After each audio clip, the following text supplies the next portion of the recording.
Sa unang pagkakataon, bibida sa romantic comedy series si Jillian Ward. Ang kanyang makakatambal, kilalanin sa report ni Aubrey Carampel. Mula sa pagiging dating manliligaw sa abot kamay na pangarap, si Michael Sager, official rom-com partner na ni Jillian Ward sa bagong series. Bukod dyan, isang movie na may kakaibang role for Jillian ang dapat ding abangan. Barkada gulan na sa bagong pasilip ng upcoming series na mga batang lilis. Ipinakita na ang ilan sa mga aksyong eksena.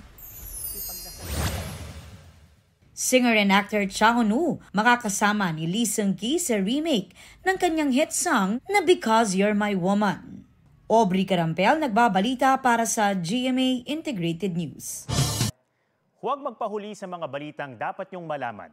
Mag-subscribe na sa GMA Integrated News sa YouTube.